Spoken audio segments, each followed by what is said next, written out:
Biar mamamu tak suka, papamu juga melarang. Walau dunia menolak, ku tak takut. Tetap ku katakan ku cinta dirimu. Halo semua, bertemu lagi dengan saya Mr. Yan Boltok ya. Masih dalam konsep yang sama, yaitu pembelajaran ilmu ekonomi. Nah, di video kali ini saya akan berbagi pengetahuan mengenai topik atau materi pelajaran, yaitu permintaan penawaran ya. Yaitu apa itu permintaan, apa itu penawaran, bagaimana hukum permintaan penawaran, kemudian bagaimana kurva permintaan penawaran, juga bagaimana bentuk fungsi permintaan penawaran, dan bagaimana cara menentukan fungsi permintaan dan penawaran ya geng ya. Nah oke, sebelum kalian tonton video ini, seperti biasa kalian subscribe channel ini ya geng ya. Kalian subscribe channel ini ya. Nah, subscribe channel ini, dukung terus agar menjadi channel dengan konten video pembelajaran ilmu ekonomi akuntansi terbaik pastinya. Oke, terima kasih semuanya dan selamat menonton.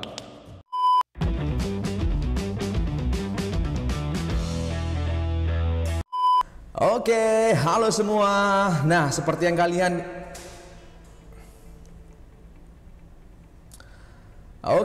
halo semua.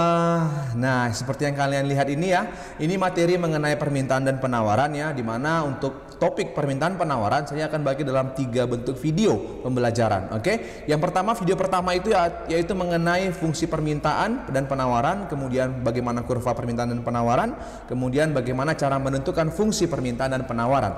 Nah, kemudian video yang kedua itu mengenai yaitu pergeseran dan pergerakan kurva permintaan dan penawaran, dan video yang ketiga yaitu mengenai keseimbangan pasar, yaitu setelah pajak dan setelah subsidi. Nah, kita akan mulai dari video yang pertama ini ya gengs. Oke, nah mari kita lihat, cek ya kan.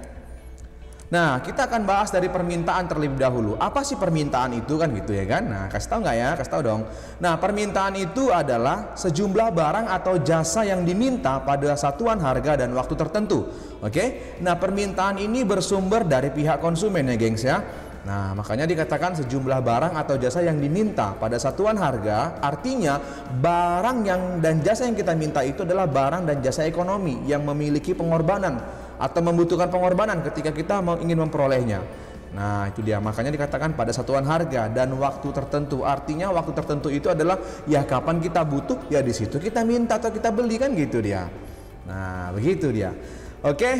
Nah, ada beberapa faktor yang mempengaruhi permintaan. Oke, yang pertama itu adalah harga barang substitusinya, yaitu harga barang penggantinya.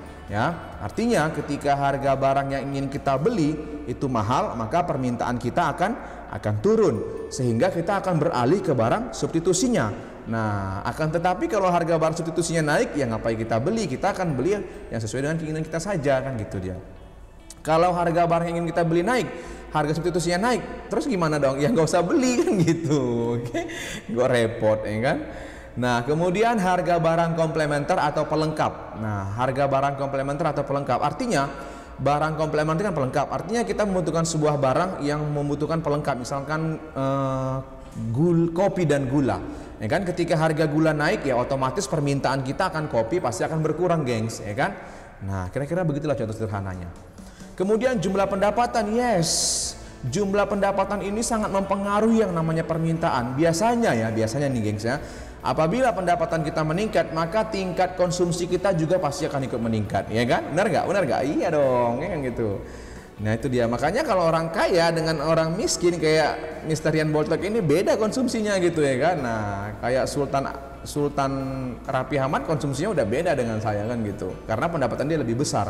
Nah, contoh kan gitu ya. Jadi semakin tinggi tingkat pendapatan seorang konsumen atau masyarakat, biasanya ya tingkat konsumsinya juga akan semakin tinggi. Nah, itu dia ya. Kalau semakin tinggi pendapatan, tingkat konsumsinya juga akan semakin tinggi, gengs. Itu sudah hukum alam itu ya kan. Nah, kalau uang kita dikit pasti kita mikir-mikir mau beli sesuatu hal, benar nggak? Ya benar dong. Nah, itu dia. Kemudian selera masyarakatnya atau selera konsumennya, selera ini juga mempengaruhi. Terkadang kita punya duit nih, kita punya pendapatan kita berlebih atau kita punya duit lebih, ya kan? Nah, tetapi kita ditawarkan sebuah barang, tapi kita nggak selera, ya nggak akan kita beli, geng. kan gitu. Sama kayak makanan ya kan, kita kan pasti pilih-pilih dengan selera kita dan kemampuan pendapatan kita. Kalau kita mampu membelinya tapi kita nggak selera, pasti kita skip, kan gitu dia. Nah makanya kalau tingkat seleranya tinggi, ya permintaannya pasti tinggi, kan gitu. Itu dia. Oke, tetapi dipengaruhi juga yang namanya tingkat pendapatan, kan gitu, dan harga. Oke. Nah kemudian jumlah penduduk, yes, jumlah penduduk, semakin banyak jumlah penduduk maka tingkat konsumsi akan sebuah negara tersebut akan semakin tinggi juga. Gak usah jauh-jauh deh, di rumah saja misalkan, di rumah, kalau misalkan kita di rumah papa, mama, kita, kemudian ditambah adik dan kakak misalkan, ada 5 atau 6 orang di rumah. Nah ya kan kita biasanya mengkonsumsi misalkan 1 bulan itu 1 karung beras 10 kilo misalkan. Rupanya di minggu berikutnya datang paman, datang nenek ya kan, atau datang teman-teman, keponakan lah, saudara lah pokoknya ke rumah. Jadi di rumah itu ada 10 orang misalkan, otomatis jumlah beras yang akan kita habiskan pasti di atas 1 karung beras yang 10 kilo tadi. Nah itu dia, jadi semakin banyak manusia di rumah kita pasti semakin banyak juga jumlah konsumsinya, kan gitu ya kan. Nah itu dia. Kemudian karakteristik penduduk, yes, karakteristik penduduk ini mempengaruhi apa yang akan dia beli atau dia minta, itu udah pasti geng ya. Kemudian hari raya keagamaan, nah apalagi hari raya keagamaan. Biasanya hari raya keagamaan ini seperti Idul Fitri, hari Natal, Waisak dan lain sebagainya. Nah biasanya masyarakat akan lebih konsumtif ya kan, mau beli daging sapi kan gitu kan, mau beli baju baru kan gitu, mau beli hadiah dan lain sebagainya. Jadi hari raya keagamaan ini juga mempengaruhi, makanya biasanya para pedagang kesempatan mereka ini menaikkan harga di hari raya keagamaan. Nah makanya terkadang pemerintah turun ke lapangan untuk mengawasi harga tersebut agar tetap sesuai dengan yang diarahkan oleh pemerintah. Kemudian kondisi sosial dan ekonomi, yes, kalau kondisi sosial kita itu lagi tidak baik, misalkan terjadi peperangan ya kan, ya otomatis permintaan kita pasti akan berkurang, kan gitu geng. Kan nggak mungkin ketika jadi perang kamu sering keluar-keluar jajan, contohnya kan gitu. Nah tapi maksudnya di situ adalah ketika kondisi sosial sebuah negara tidak baik, otomatis permintaan akan barang-barang dan jasa di negara tersebut juga pasti akan berkurang. Apalagi kondisi ekonomi, misalkan resesi ekonomi seperti yang terjadi pada saat ini, yaitu pandemi COVID-19. Nah, ya, di mana pendapatan masyarakat selama pandemi ini menurun drastis kan gitu kan, terjadi resesi ekonomi. Nah, secara tidak langsung itu akan mempengaruhi daya beli atau permintaan seorang konsumen. Itu dia, geng. Oke. Nah, inilah beberapa faktor-faktor yang mempengaruhi permintaan ya. Nah, gampang. Ini masih gampang kali, geng. Nah, kemudian ada hukum permintaan atau law of demand. Nah, di mana hukum permintaan ini bunyinya adalah semakin rendah tingkat suatu harga barang, semakin banyak jumlah barang yang diminta. Artinya begini maksudnya, kalau harga barang naik, maka tingkat permintaan kalau harga barang itu rendah, maka tingkat permintaan akan barang tersebut akan meningkat. Sebaliknya, apabila semakin tinggi tingkat harga barang, semakin sedikit pula jumlah barang yang diminta. Maksudnya seperti ini, apabila harga semakin tinggi, maka permintaan akan barang tersebut juga akan semakin kecil. Nah, tapi ini dalam kondisi ceteris paribus, geng. Artinya faktor-faktor lain selain harga barang tersebut dianggap tetap.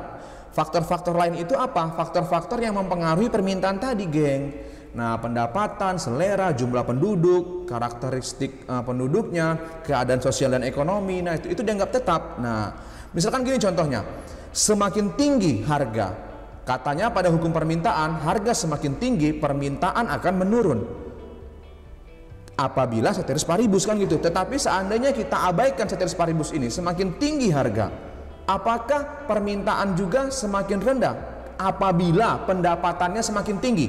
Belum tentu, geng. Nah, kalau pendapatan semakin tinggi, belum tentu permintaan sebuah kalau harga semakin tinggi, pendapatan tinggi, belum tentu permintaan juga ikut tinggi.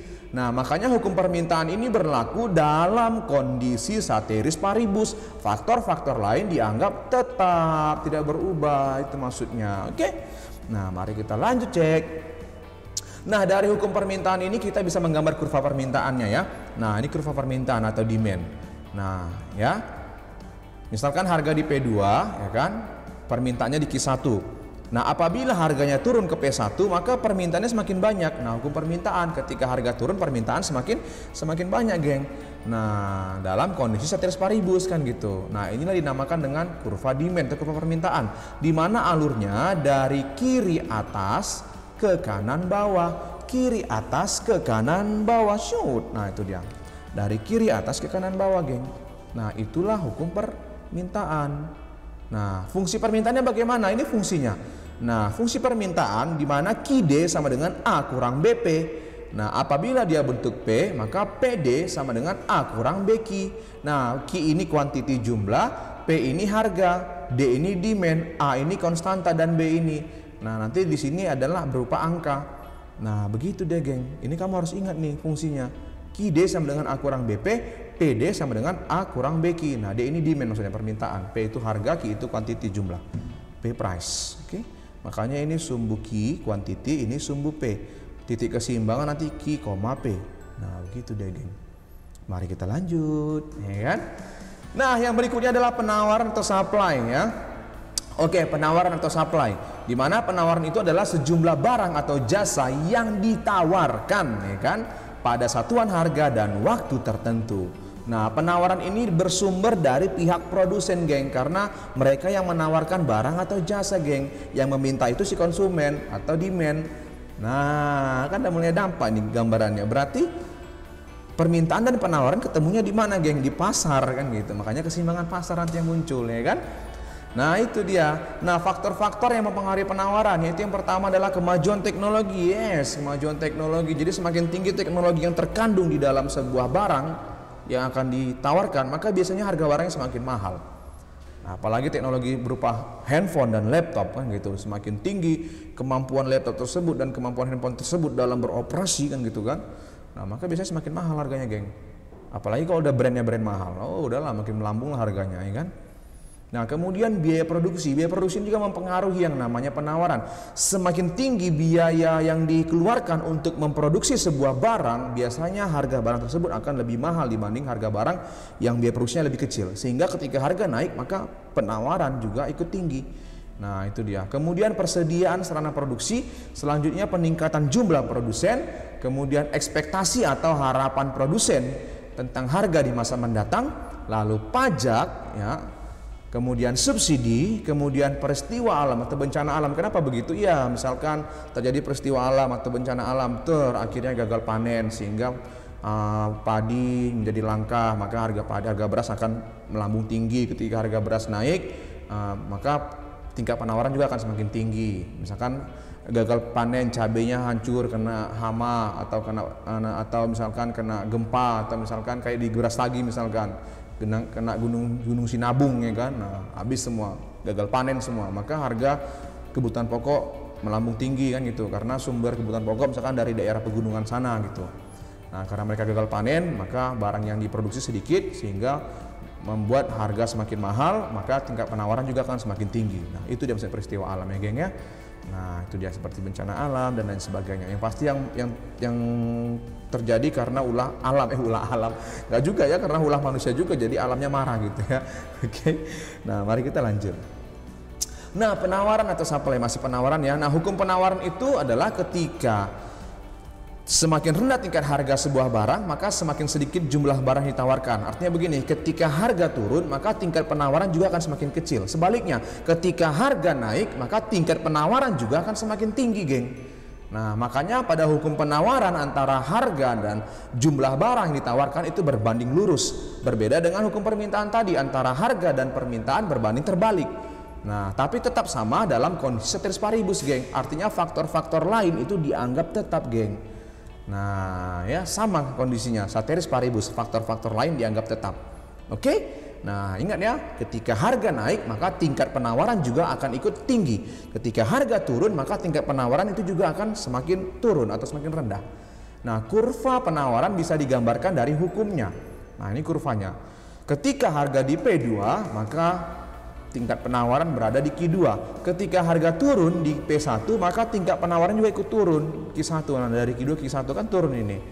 Nah, itulah kurva yang namanya kurva supply S. Nah, di mana alurnya adalah dari kiri bawah ke kanan atas, geng. Nah, gampang kan? Gampang. Oke, nah itu penjelasan singkat mengenai permintaan dan penawaran. Nah, ini fungsinya, geng. Kalau tadi fungsi permintaan kan QD sama dengan A kurang BP, maka di sini QD sama dengan A tambah BP. Jadi bedanya di tanda plus minus ini saja. Kalau QS A tambah BP, nah berarti kalau PS A tambah BQ. Nah begitu, geng. Kalau tadi permintaan kan QD sama dengan A kurang BP. Kalau QD permintaan, kalau penawaran QS sama dengan A tambah BP. Nah kalau permintaan tadi PD sama dengan A kurang BP, maka kalau penawaran PS sama dengan A ditambah BQ. Nah, ya kan? Itu dia. Oke, gampang kan? Gampang, geng. Nah, mari kita lanjut. Oke. Nah, kita akan lanjut yaitu bagaimana cara menentukan atau memperoleh fungsi permintaan dan fungsi penawaran. Nah, rumusnya apa? Bagaimana? Nah, rumusnya kayak bentuk persamaan garis ya, geng ya. P kurang P1 per P2 kurang P1 sama dengan Q kurang Q1 per Q2 kurang Q1. P ini harga, price, Q ini kuantiti, jumlah. Nah, contoh soal ya kan, biar langsung paham. Perhatikan tabel berikut ini, mari kita perhatikan ya kan, tatap mata Ojan. Oke. Nah, ketika harga 10.000 permintaan 50 katanya. Ketika harga naik 12.000 permintaan menjadi 45. Nah, ditanya berdasarkan tabel tersebut tentukanlah fungsi permintaannya. Wow, gampang sekali, geng. Ya kan? Nah, ini gampang sekali. Oke. Nah, berarti ini P1 ya kan, geng. Nah, ini Q1, geng. Nah, kemudian ini P2 ya kan. Ini Q2, geng. Nah, oke.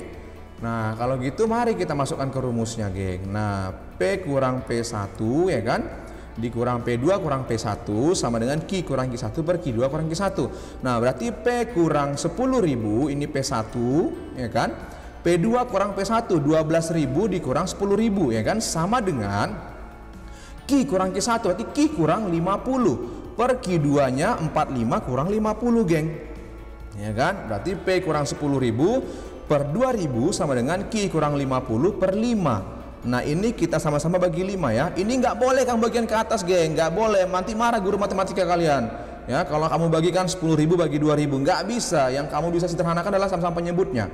Penyebutnya ini kita bagi sama-sama bagi 5. Ya kan, kita bagi 5, sisalah di sini 400, di sini minus 1. Lalu kita kali silang, ya kan? 400 dikali ya kan Q kurang 50 sama dengan minus 1 dikali P kurang 10.000. Nah, minus 1 ini minus 1 kan tersirat dia. Nah, berarti 400 Q dikurang 20.000 ya kan sama dengan min P ditambah 10.000. Nah, ya kan? Nah, oke. Kemudian kita lanjutkan lagi. Berarti 400 Q sama dengan kita pindahkan 20.000-nya ke ruas kanan. Berarti sama dengan min P tambah 10.000 ditambah 20.000 minus jadi positif, pindah ke ruas kanan, pindah ruas. Maka 400 Q sama dengan min P ditambah 30.000. Nah, supaya habis Q-nya ini, supaya habis Q-nya, supaya habis 400-nya dan tinggal Q di sini, kita sama-sama bagi 400. Ya kan? Berarti Q sama dengan ya kan min 0,0025 yaitu 1 dibagi dengan 400 ya kan ditambah 75. Nah, itu dia kan, gampang kan, geng. Nah, 1 dibagi 400 yaitu 0,0025. Nah, tambah 75. Itulah dia fungsinya. Kan gampang. Kalau gampang di subscribe. Nah, kita lanjut ke contoh yang kedua, geng. Oke, contoh yang kedua, pada saat harga buah jeruk, berarti ini P1 15.000 per kilo, Dina mampu membeli sebanyak 10 kilo, berarti Q1 10 kilo. Akan tetapi ketika harga jeruk meningkat, berarti ini P2 17.000, Dina hanya mampu membeli jeruk sebanyak, berarti ini Q2 8 kilo. Tentukanlah fungsi permintaan akan jeruk tersebut. Nah, P1 15.000, Q1-nya 10, P2-nya 17.000, Q2-nya 8 kilo. Ditanya adalah fungsi permintaan. Pakai rumus persamaan garis tadi. Nah, P kurang P1, masukkan angkanya. P kurang 15.000 per 17.000 dikurang 15.000 kan gitu. P2 kurang P1 sama dengan Q kurang 10 ya kan per 8 kurang 10, geng. Ya kan? Nah, masuk kemari. P kurang 15.000 sama per 2.000. 17.000 kurang 15.000, 2.000 sama dengan ya kan Q kurang 10 per minus 2. Sama-sama dibagi minus 2, geng. Nah, di sini sisa 1000, di sini sisa minus 1. Kali silang, geng. 1000 dikali Q kurang 10 sama dengan minus 1 dikali P kurang 15.000. Nah, berarti 1000 Q dikurang 10.000 sama dengan min P ditambah 15.000, geng. Ya kan? Berarti 1000 Q, 10.000 minus 10.000-nya pindahkan ke ruas kanan sama dengan min P ditambah 15.000 dikurang 10.000. Ditambah. Yaitu 25.000 ya. 15.000 ditambah 10.000 pindah ke ruas kanan jadi positif dia kan. Berarti 15 ditambah 10 25.000 kan gitu. Maka kita bagi dengan 1000, geng. Ya kan?